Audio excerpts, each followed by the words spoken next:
இன்னைக்கு வந்து நம்ம பிசி அல்டிமேட்ல என்ன டாபிக் பார்க்க போறோம்னா தமிழ். தமிழ் வந்து ரொம்ப பெரிய ரோல் பண்ணோம் பிசி எக்ஸாம்ல.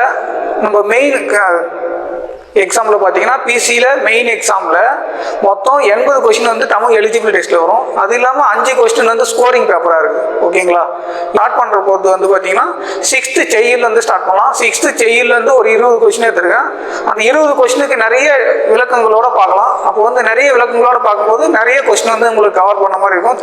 6th செய்யில ஒரு ஓவராலாக கவர் பண்ண மாதிரி இருக்கும் உங்களுக்கு. இப்போ வாங்க கொஸ்டினுக்குள்ளே போகலாம். ஃபர்ஸ்ட் கொஸ்டின் பாருங்க. ஃபர்ஸ்ட் கொஸ்டின் பார்த்தீங்கன்னா துரை மாணிக்கம் என்பது யாருடைய இயற்பெயர்? துரை மாணிக்கம் என்பது யாருடைய இயற்பெயர் அப்படின்னு பார்த்தீங்கன்னா துரை மாணிக்கம்ன்றது பெருஞ்சித்திரனார் அவரோட இயற்பெயர். ஆன்சர் வந்து பெருஞ்சித்திரனார். இது வந்து சிறப்பு பெயர் இருக்கு. சிறப்பு பெயர் வந்து பார்த்தீங்கன்னா பாவலரேறு பெருஞ்சித்திரனார்னு சொல்லுவாங்க. சரி, ஓகே. நெக்ஸ்ட் முடியரசன் அவரோட இயற்பெயர் என்னன்னு பார்த்தீங்கன்னா துரை ராசு. முடியரசனோட இயற்பெயர் வந்து துரை ராசு. நெக்ஸ்ட் தாரா பாரதி. தாரா பாரதி இவருடைய இயற்பெயர் பார்த்தீங்கன்னா இந்த தாரா இது வந்து அப்படியே மாத்தி போட்டீங்கன்னா ராதா கிருஷ்ணன். அவருடைய இயற்பெயர் வந்து ராதா கிருஷ்ணன். நெக்ஸ்ட் பாத்தீங்கன்னா பாரதியார். பாரதியார் இயற்பெயர் பாத்தீங்கன்னா எல்லாருக்கும் நிறைய தெரிஞ்சதுதான் Subramanian. Subramanian. Okay, next question போகலாம். நெக்ஸ்ட் கொஸ்டின் பாருங்க.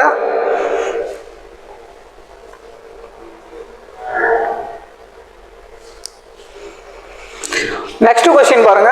திராவிட நாட்டின் வானாம்பாடி என்ற சிறப்பு பெயர் கொண்டவர் யார்? திராவிட நாட்டின் வானாம்பாடி அப்படின்ற யார் பார்த்தீங்கன்னா ஆன்சர் வந்து முடியரசன். முடியரசனா தான் வந்து திராவிட நாட்டின் வானாம்பாடி அப்படின்னு சொல்லுவாங்க. சரி, ஓகே. மற்றவங்களோட சிறப்பு பெயர் என்னன்னு பார்க்கலாம். இப்போ பாரதிதாசன் அப்படி இருக்காரு பார்த்தீங்கன்னா பாரதிதாசனோட சிறப்பு பெயர் என்னன்னு பார்த்தீங்கன்னா பாவேந்தர் பாரதிதாசன் சொல்லுவாங்க. பாவேந்தர். நெக்ஸ்ட் புரட்சி கவி. பாவேந்தர் பாரதிதாசன் புரட்சி கவி. புரட்சிகரமான கவிதைகள் நிறைய எழுதுனால புரட்சி கவி அப்படின்ற 2 பட்ட பேர் இருக்கு. பாவேந்தர் பாரதிதாசன், புரட்சி கவி பாரதிதாசன் 2 பேர் இருக்கு. நெக்ஸ்ட் தாரா பாரதி. தாரா பாரதியோட சிறப்பு பெயர் என்னன்னு பாத்தீங்கன்னா தாரா பாரதி வந்து கவி ஞாயிறு அப்படின்ற சிறப்பு பெயர் இருக்கு. கவி ஞாயிறு. ஓகேங்களா? Next okay. பட்டுக்கோட்டை கல்யாண சுந்தரம். பட்டுக்கோட்டை கல்யாண சுந்தரம் அவரோட சிறப்பு பெயர் என்னன்னு பாத்தீங்கன்னா மக்கள் கவிஞர். மக்கள் கவிஞர் அப்படின்னாங்க. பட்டுக்கோட்டை வந்து மக்கள் கவிஞர் என்ற சிறப்பு பெயர் இருக்குது. ஓகேங்களா? இது எப்படி ஈஸியா ஞாபகம் வச்சோம் பார்த்தீங்கன்னா கல்யாணத்துக்கு எல்லா மக்களும் போவாங்க அப்படின்னு கொஞ்சம் ஷார்ட்கட் வச்சு பார்த்துக்கலாம். சரி, ஓகே. நெக்ஸ்ட் 3வது கொஸ்டின் பார்க்கலாம். 3வது கொஸ்டின் பாருங்க.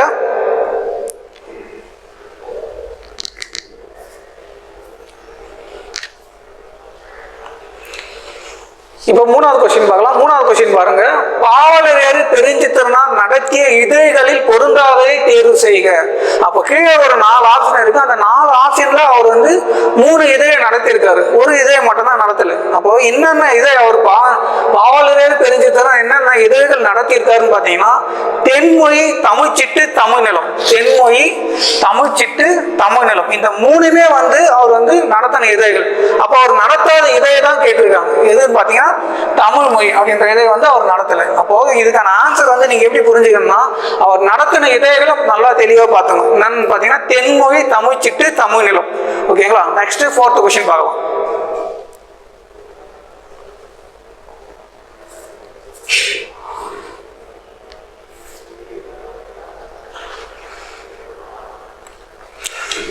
இப்போ நம்ம 4th கொஸ்டின் பார்க்கலாம். 4th கொஸ்டின் என்னன்னு பாருங்க. ஆசாரக்கோவை என்ற நூலின் ஆசிரியர் யார்? ஆசாரக்கோவை என்ற நூலின் ஆசிரியர் யாருன்னு பாத்தீங்கன்னா பெருவாயில் முள்ளியார். ஆசாரக்கோவை என்ற நூலின் ஆசிரியர் வந்து பெருவாயில் முள்ளியார். இது வந்து ஆசாரக்கோவைன்றது என்னன்னு பாத்தீங்கன்னா ஒரு 18 கீழ் கணக்கு நூல். மொத்தம் சங்க இலக்கியங்கள்ல 18 மேல் கணக்கு நூல் 18 இருக்குது, 18 கீழ் கணக்கு நூல் 18 இருக்குது. அதுல 18 கீழ் கணக்கு நூல்ல ஒரு நூல் தான் வந்து பாத்தீங்கன்னா ஆசாரக்கோவை. இந்த ஆசாரக்கோவையில இருந்து வந்து பெருவாயில் முள்ளியார். சரி, ஓகே. நெக்ஸ்ட் இந்த ஆப்ஷன்லாம் பார்க்கலாம். இளங்கோ வடிகள். இளங்கோ வடிகள் என்ன எதிர்பார்க்கும் பார்த்தீங்கன்னா சிலப்பதிகாரம். சிலப்பதிகாரம் யார் எழுதுந்து? இளங்கோவடிகள். நெக்ஸ்ட் ஔவையார் என்னென்ன எழுதியிருப்பாங்க பார்த்தீங்கன்னா, மெயினாக ஔவையார் வந்து எல்லாருக்குமே தெரிஞ்சு ஆத்திச்சூடி, அது இல்லாமல் நெக்ஸ்ட் கொன்றை வேந்தன், நல்வழி, மூதுரை இதெல்லாமே வந்து ஔவையார் எழுதியிருப்பாங்க. நெக்ஸ்ட் தொல்காப்பியர். தொல்காப்பியர் என்ன எழுதியிருப்பாங்க பார்த்தீங்கன்னா, தொல்காப்பியம் அப்படின்ற இலக்கண நூல் எழுதியிருப்பாங்க. நல்லா பார்த்தாங்க, இந்த 3 பேர்ல இலக்கண நூல் எழுதுந்து யார் பார்த்தீங்கன்னா தொல்காப்பியர். இவர் எழுதுந்து வந்து தொல்காப்பியம். தொல்காப்பியம்னா வந்து பார்த்தீங்கன்னா நமக்கு கிடைத்த மிக பழமையான இலக்கண நூல், மிக பழமையான இலக்கண நூல் எது பார்த்தீங்கன்னா தொல்காப்பியம். சரி, ஓகே. நெக்ஸ்ட் 5th கொஸ்டின் பாருங்க. 5வது கொஸ்டின் பாருங்க.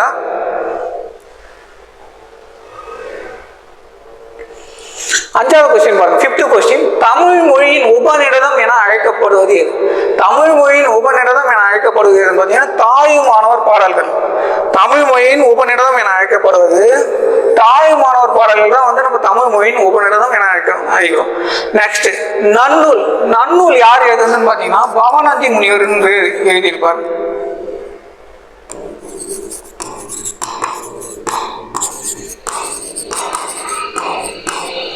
நன்னூல் யார் எழுதுந்து? பவனந்தி முனிவர். நன்னூல் என்ற நூல் பார்த்தீங்கன்னா அதுவும் ஒரு இலக்கண நூல், தொல்காப்பியம் மாதிரி அதுவும் ஒரு இலக்கண நூல். அது எழுதுந்து வந்து பவனந்தி முனிவர். சரி, ஓகே. இதுல மெயினான கொஸ்டின் இது. தமிழ் மொழியின் உபநிடதம் அப்படின்றது வந்து தாய்மானவர் பாடல்கள் வந்து அப்படின்ற கொஸ்டின் வந்து ரொம்ப முக்கியமான கொஸ்டின். நெக்ஸ்ட் 5வது கொஸ்டின் முடிச்சிட்டோம். 6வது கொஸ்டின் பார்க்கலாம்.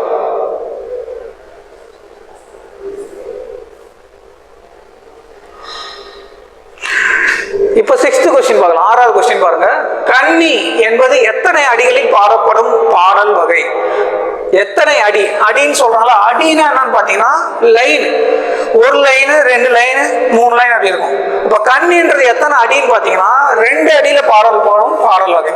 அப்ப 2 அடினா என்ன அர்த்தம்? அந்த பாடல் உள்ள எல்லாமே பாத்தீங்கன்னா 2 லைன்லயே பாடியிருப்பாங்க. ஓகேங்களா? இதுவும் ஒரு முக்கியமான கொஸ்டின். நெக்ஸ்ட் பாத்தீங்கன்னா 7th கொஸ்டின் பார்க்கலாம். 7வது கொஸ்டின்.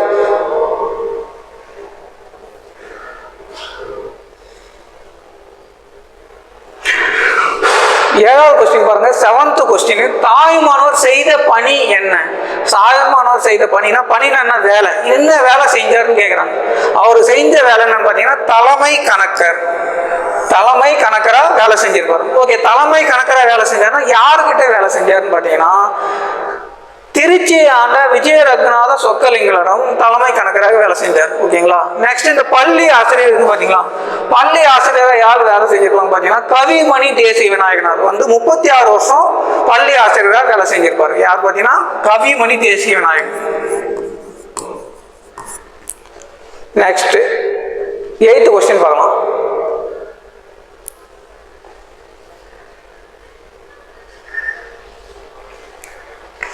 இப்போ 8வது கொஸ்டின் பாருங்க. ஆசிய ஜோதி என்ற நூலின் ஆசிரியர் யார்? ஆசிய ஜோதி என்ற நூலின் ஆசிரியர் யாருன்னு பார்த்தீங்கன்னா கவிமணி தேசிய விநாயகனார். ஓகேங்களா? சரி, ஓகே. எட்வின் அர்னால்டு அப்படின்றது யார் பார்த்தீங்கன்னா எட்வின் அர்னால்டு வந்து light of Asia. Light of Asia.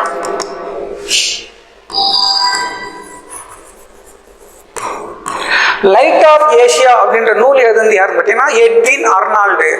அந்த light of Asia, Edwin Arnold எழுதிய லைட் ஆஃப் ஏஷியாவை தழுவி தமிழ்ல மொழிபெயர்ப்பு பண்ணது தான் வந்து கவிமணி தேசிய விநாயகனார். ஓகேங்களா? கவிமணி தேசிய விநாயகனார் லைட் ஆஃப் ஏஷியா எப்படி எழுதியிருக்காரு பார்த்தீங்கன்னா ஆசிய ஜோதி அப்படின்னு தமிழ்ல எழுதியிருக்காரு. இந்த ஆசிய ஜோதின்றது யாரை பத்தி பேசுதுன்னு பார்த்தீங்கன்னா யாரை பத்தி பேசுதுன்னா புத்தரோட வரலாறு பற்றி பேசுது. ஓகேங்களா? நெக்ஸ்ட் 9th கொஸ்டின் பார்க்கலாம்.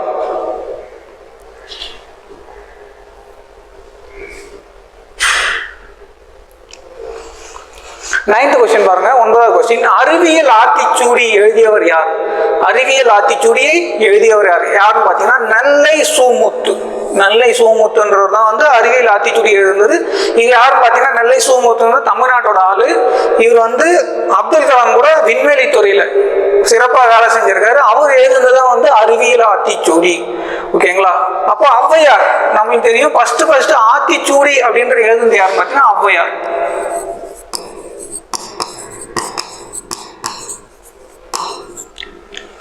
ஓகே. நெக்ஸ்ட் பாரதியார் என்ன எழுதின்னு பார்த்தீங்கன்னா புதிய ஆத்திச்சூடி.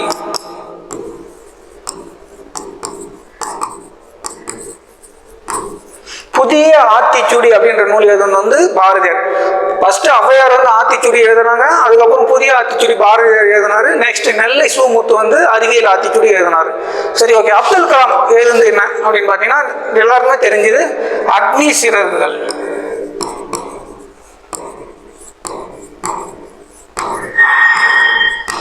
ஓகேங்களா? நெக்ஸ்ட் 10th கொஸ்டின் பார்க்கலாம். 10வது கொஸ்டின்.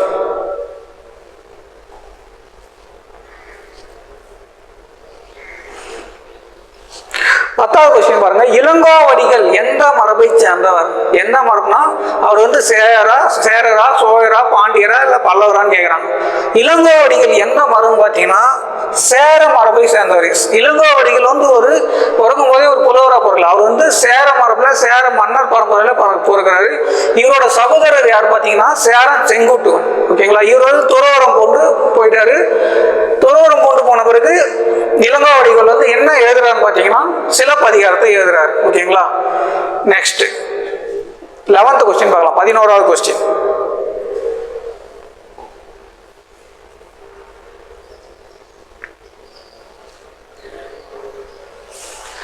11வது கொஸ்டின் பாருங்க. நல்வழி கொன்றை வேந்தன் என்ற நூலின் ஆசிரியர். நல்வழி கொன்றை வேந்தன் அப்படி 2 நூல் எழுதுனது யாருன்னு பார்த்தீங்கன்னா ஔவையார். நல்வழியும் கொன்றை வேந்தனும் எழுதுனது ஔவையார். இது இல்லாம அவங்க எழுதுனது வந்து பார்த்தீங்கன்னா ஆத்திச்சூடி, நெக்ஸ்ட் மூதுரை. மூதுரை வந்து எங்களோட மெயினான நூல். மூதுரை எழுந்து ஔவையார் தான். நல்வழி கொன்றை வேந்தன், ஆத்திச்சூடி இதெல்லாம் எழுந்து ஔவையார். ஓகேங்களா? நெக்ஸ்ட் பாரதியார். பாரதியார் என்னென்ன நூல் எழுதியிருப்பாரு பார்த்தீங்கன்னா பாப்பா பாட்டு, கண்ணன் பாட்டு, குயில் பாட்டு, பாஞ்சாலி சபதம். அதில் பாரதியார் எழுதுனதுல மிக முக்கியமான நூல் வந்து பாஞ்சாலி சபதம்.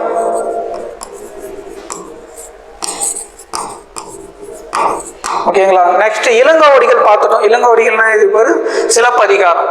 நெக்ஸ்ட் கவிமணி என்ன எழுதினாரு? இதுக்கு முன்னாடி பார்த்தோம். கவிமணி என்ன எழுதினாரு? ஆசிய ஜோதி. லைட் ஆஃப் ஏஷியாவட்டாகி ஆசிய ஜோதி வந்து கவிமணி தேசிய நாயகனார். ஓகேங்களா? நெக்ஸ்ட் 12வது கொஸ்டின் பார்க்கலாம். 12th question.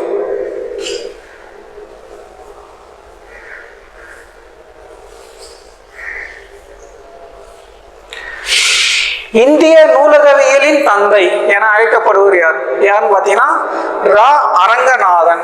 ரா அரங்கநாதன் தான் வந்து இந்திய நூலகவியலின் தந்தை என அழைக்கப்படுகிறார். அதே மாதிரி இந்திய நூலகவியல் துறையில சிறந்த நூலகருக்கான விருது ஒன்று தராங்க. அது வந்து யார் பேர் தராங்கன்னா ரா அரங்கநாதன் பேர் தராங்க. என்ன விருதுன்னு பார்த்தீங்கன்னா ரா அரங்கநாதன் விருது அப்படின்னு யாருக்கு தராங்கன்னா சிறந்த நூலகவியல் ஆசிரியருக்கான விருதை தராங்க. ஓகேங்களா? நெக்ஸ்ட் சலீம் அலி. இங்க இருக்காங்க பார்த்தீங்கன்னா சலீம் அலி வந்து யாருன்னு பார்த்தீங்கன்னா இந்தியாவின் பறவை மனிதர் அப்படின்ற சொல்றாங்க.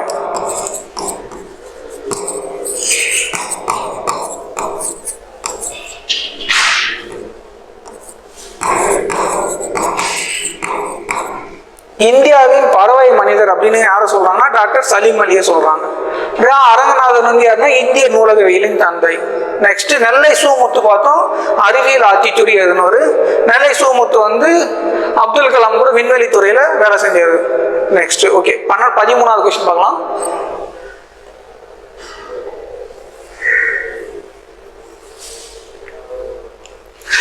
13வது கொஸ்டின் பாருங்க. 13வது கொஸ்டின் வந்து பூங்கொடி வீரக்காவியம் காவியப்பாவை என்ற நூல்களின் ஆசிரியர். பூங்கொடி வீரக்காவியம் காவியப்பாவை இந்த 3 நூல் எழுதுந்து யாருன்னு பார்த்தீங்கன்னா முடியரசன். 3 நூல் எழுதுந்து முடியரசன். ஓகேங்களா? நெக்ஸ்ட் இதுல வந்து தாராபாரதி அவரோட நூலும் பார்க்கலாம். பின்னாடி வந்து கொஸ்டினா கொடுத்துருக்கேன், பார்க்கலாம். கவிமணி வந்து ஆசிய ஜோதி எழுப்பாரு, ஆல்ரெடி பார்த்துருக்கோம். ஓகேங்களா? நெக்ஸ்ட் 14வது கொஸ்டின் பார்க்கலாம்.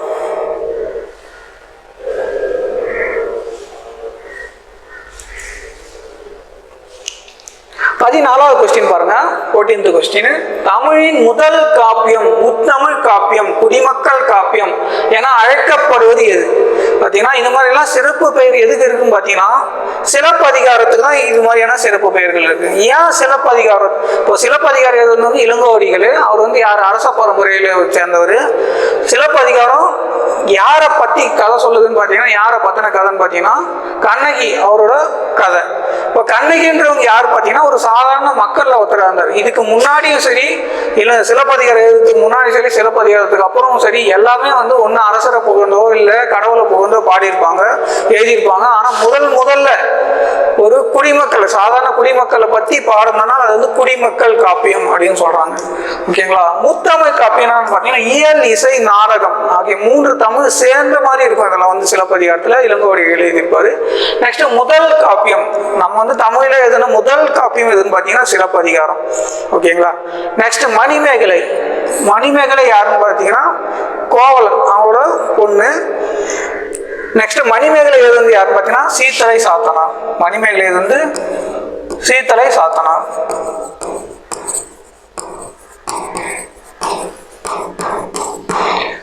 ஓகேங்களா? இந்த சீத்தலை சாத்தனார் வந்து சொல்ல, அந்த கதையை சொல்ல அவரோட ஹெல்ப்பால தான் வந்து இளங்கோவடிகள் சிலப்பதிகாரத்தை எழுதியிருப்பார். ஓகேங்களா? நெக்ஸ்ட் சீவக சிந்தாமணி, குண்டலகேசி, இதெல்லாம் பார்த்தீங்கன்னா மொத்தம் நம்மளுக்கு அந்த 50 காப்பியங்கள், 5 காப்பியங்கள் தனியாக இருக்குது. அதில் 50 காப்பியத்தில் ஃபர்ஸ்ட் வந்து இது பார்த்தீங்கன்னா சிலப்பதிகாரம், அப்புறம் மணிமேகலை, அப்புறம் குண்டலகேசி, சீவக சிந்தாமணி, நெக்ஸ்ட் வளையாபதி. இது மாதிரி 50 காப்பியங்கள் 5 இருக்குது. அந்த 5ல் இரட்டை காப்பியங்கள் அப்படின்னு சொல்லுவாங்க. எதுன்னு பார்த்தீங்கன்னா சிலப்பதிகாரத்தையும் மணிமேகலையும் வந்து பாத்தீங்கன்னா என்ன சொல்லுவாங்கன்னா இரட்டை காப்பியங்கள்.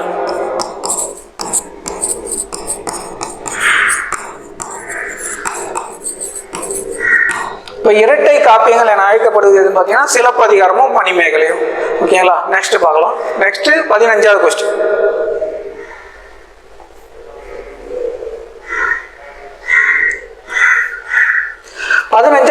பாருங்க.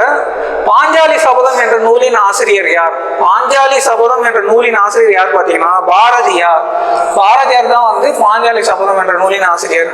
இது இல்லாம பாரதியார் வேற என்னென்ன நூல் எழுதிப்பாரு பார்த்தீங்கன்னா பாப்பா பாட்டு, கண்ணன் பாட்டு, குயில் பாட்டு போன்ற நூல்கள்லாம் எழுதிப்பாரு.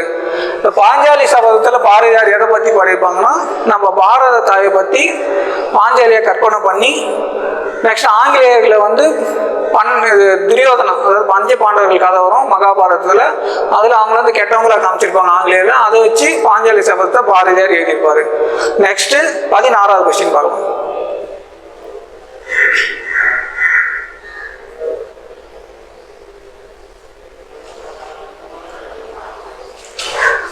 நெக்ஸ்ட் 16வது கொஸ்டின் பாருங்க.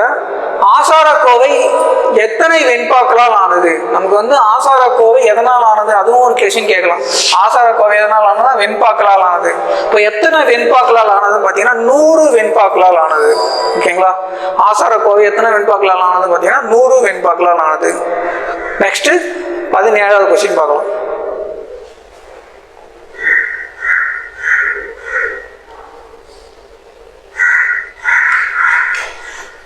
இப்போ 17வது கொஸ்டின் பாருங்க. ஆசாரக்கோவை என்பது எந்த நூல்களில் ஒன்று? 8 தொகையா இல்ல 10 பாட்டா இல்ல காப்பியமா 14 கீழ்கணக்கு நூலான்னு பாத்தீங்கன்னா 14 கீழ்கணக்கு நூல். இதுக்கு முன்னாடியே உங்களுக்கு சொல்லியிருக்கேன். ஆசாரக்கோவை என்பது எதுன்னு பாத்தீங்கன்னா 14 கீழ்கணக்கு நூல்ல ஒண்ணு. அப்போ மொத்தம் பாத்தீங்கன்னா சங்க இலக்கியங்கள் கிமு 3ஆம் நூற்றாண்டுல இருந்து கிபி 3ஆம் நூற்றாண்டு வரையும் பாத்தீங்கன்னா நம்மளுக்கு சங்க காலம். அந்த காலத்துல எழுதப்பட்ட நூல்கள்லாம் சங்க இலக்கியங்கள் சொல்லுவாங்க.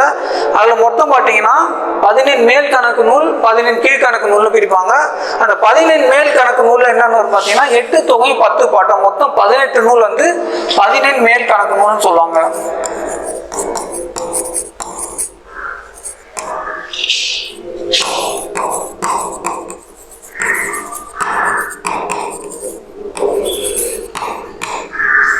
இப்போ 8 தொகையும் 10 பாட்டம் சேர்ந்தது மொத்தம் 18 நூல். அதுதான் வந்து 14 மேல் கணக்கு நூல் சொல்லுவாங்க. 14 கீழ்கணக்கு நூல் தான் வந்து ஆசாரக்கோவை இருக்குது. 14 கீழ்கணக்கு நூல்ல ரொம்ப முக்கியமான நூல் பார்த்தீங்கன்னா திருக்குறள். அதுவும் வந்து 14 கீழ்கணக்கு நூல்ல தான் வருது. நெக்ஸ்ட் காப்பியங்கள். காப்பியங்கள் பார்த்தீங்கன்னா 2ஆ பிரிக்கிறாங்க. ஒன்று 50 காப்பியங்கள், இன்னொன்று 5 காப்பியங்கள். 50 காப்பியங்கள் நம்ம பார்த்துக்கணும். சிலப்பதிகாரம், மணிமேகலை, வளையாபதி, குண்டலகேசி, சீவக சிந்தாமணி, அது வந்து 50 காப்பியங்கள். இன்னொன்று வந்து 5 காப்பியங்களும் இருக்கு. மொத்தம் 10 காப்பியங்கள் இருக்கு. ஓகேங்களா? நெக்ஸ்ட் 18வது கொஸ்டின் பார்க்கலாம்.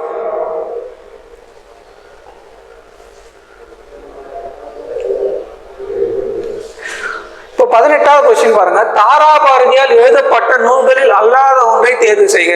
அப்படின்னா என்னன்னு பாத்தீங்கன்னா, இந்த 4 நூல்ல வந்து தாராபாரதி 3 நூல் எழுதியிருக்காரு, ஒரு நூல் மட்டும் தான் எழுதல. அப்ப அந்த ஃபர்ஸ்ட் தாராபாரதி எழுதின நூல் உங்களுக்கு தெரிஞ்சதான் தாராபாரதி எழுதாத நூல் வந்து நெக்லெக்ட் பண்ண முடியும். அப்போ தாராபாரதி எழுதின 3 நூல் எதுன்னு பாத்தீங்கன்னா, புதிய விடியல், இதயங்கள் கிழக்கு, விரல் நுனி வெளிச்சங்கள். இந்த 3 நூலுமே வந்து யார் எழுதியிருப்பான்னு பாத்தீங்கன்னா தாராபாரதி. ஆல்ரெடி பார்த்தோம், தாராபாரதி வந்து இயற்பெயர் வந்து ராதாகிருஷ்ணன், அவரோட சிறப்பு பெயர் வந்து கவி ஞாயிறு. அப்போ இந்த கால் முளைத்த கதைகள் அப்படின்ற நூல் வந்து தாராபாரதி எழுதல. இப்ப கால் முளைத்த கதைகள் யார் எழுதுன்னு பாத்தீங்கன்னா எஸ் ராமகிருஷ்ணன் எழுதுறார்.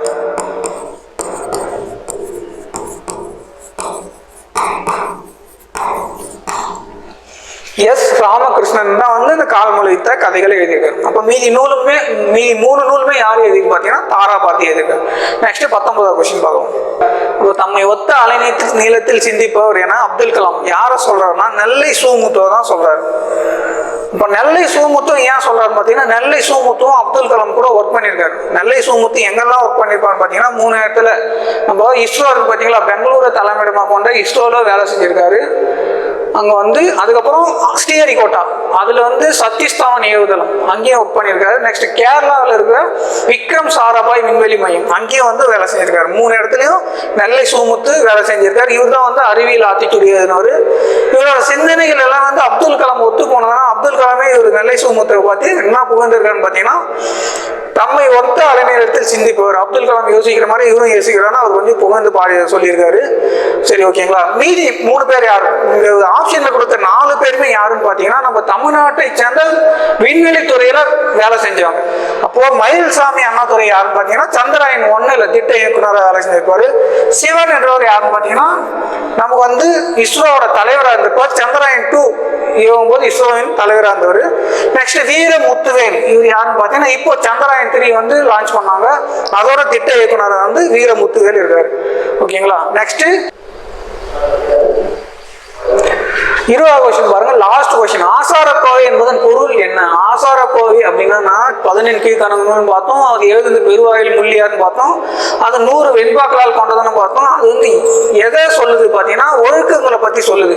எத்தனை ஒழுக்கம் பார்த்தீங்கன்னா ஆசாரக்கோவை 8 நல்ல ஒழுக்கங்களை சொல்றதுனால அதுக்கு பொருள் வந்து 8 நல் ஒழுக்கங்களின் தொகுப்பு ஆசாரக்கோவை அப்படின்றது. ஓகேங்களா. ஓகே ஸ்டூடெண்ட்ஸ், இதோட வந்து பார்த்தீங்கன்னா பிசி அல்டிமேட்ல தமிழ்ல 20 கொஸ்டின் முடியுது. இந்த 20மே பார்த்தீங்கன்னா 6th தமிழ்ல இருக்கிற செய்யுள் பகுதியிலிருந்து கவர் பண்ணியிருக்கோம். மொத்தம் ஓவராலா செய்யுள் பகுதியை கவர் பண்ண மாதிரி இருக்கு. நெக்ஸ்ட் வந்து அடுத்த வீடியோல பார்க்கலாம். ஓகேங்களா. தேங்க்யூ.